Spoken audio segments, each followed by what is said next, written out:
Hello guys, my name is Varun and this is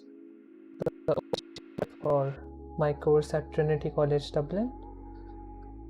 The course is Computer Graphics, in which we are studying the fundamentals of graphics. So I'll take you through my project step by step. So first of all, we have the project structure. I have used CMake to set up my whole project. So the project is pretty organized. We have different header files for each C++ file, you could say, and all the main files are then being called into the main.cpp file. So since this is a CMake project, if you want to run this project, you'll have to build the thing, but all the macros and everything are already set up, so it will download all dependencies and all the required files for you. You don't have to do anything manually.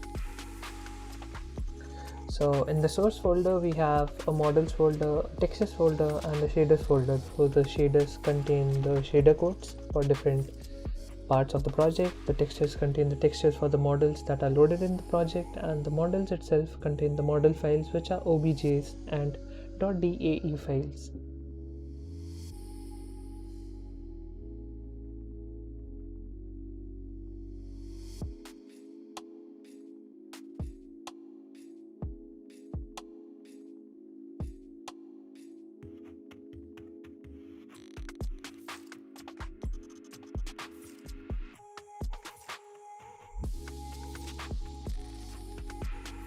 So let me just show you a working demo of the project. So as you can see that we are achieving camera movement, and this has been achieved by converting the world position into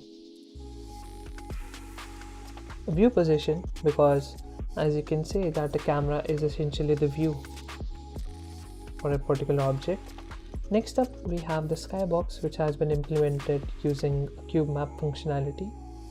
Following that, we have the Phong Illumination. So this is made up of three parts. We have the ambient intensity, the diffuse intensity, and the specular intensity. So as you can see, even though the sky is pretty black, the scene is always lit, so that's due to the ambient intensity. The diffuse intensity is the amount of direct light, you could say, from the light source, and the specular intensity is the shininess on an object. And I have a spotlight that is in play that acts like our torch. So like you can see that I can switch it on and off using the L key on the keyboard, so that's pretty handy. And yeah, so you can see that all the lights in the scene are interacting with each other properly, and we have a total of 5 lights in the scene, or 6 lights in the scene. 3 point lights, red, green and blue, 2 spotlights that are white, one is in my hand that I can turn on and off, that acts like a torch. It follows all the frustum rules and everything with the good fall off. And we have different materials for each object. We can have a rough material, we can have a shiny material, we can have any kind of material we want. So that is pretty easy to add.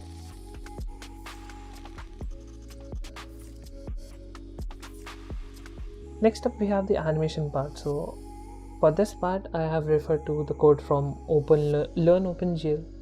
That was a guest lecture, and this code is majorly from that site. So kudos to them for providing a good code that was working. So like you can see that this is a crowd animation. It has just been made by copying this one zombie across the viewport, or you could say across the window, multiple times at different positions. So yes. Next up, I have the final scene that I made in OpenGL. The scene was pretty heavy, so I had to cut off the foliage that I had made. It took around 30 minutes to load the scene itself, so I had to cut back on a lot of things. But this is the model of the docks in Dublin. We have the famous bridge. Also, we can see that this scene is supposed to be post-apocalyptic, so what was my vision was that there was an overgrowth of foliage and everything because of extinction of humanity. So that was my theme for this project. So due to the lack of foliage, this doesn't look that good, but yeah, I have included many buildings, and I have got procedural foliage and procedural destruction in Blender. So like you can see that the bridge is broken, that is due to the procedural destruction, and we have some major buildings that are present in Dublin Docklands. Some textures are not working, like the transparent maps, because I have not really put support for transparent texture, so I have just replaced them with the brick texture for now. But you can see that you can see the sun or the diffuse light or the main source of light in the river, so that's very good.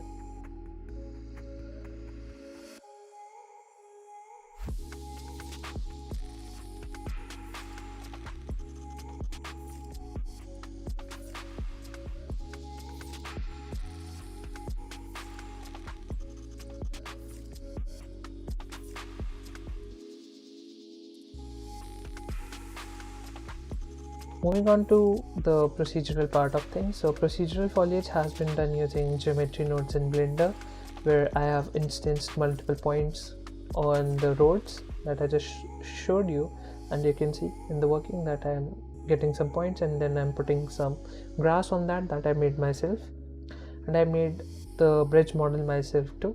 So that was a very fun task to do, and I used Hard Ops, that is a Blender add-on available on Blender Market for the purpose, so kudos to them. Next up we have the destruction. So I'm just using a simple boolean modifier in Blender to just decimate and break down the scene.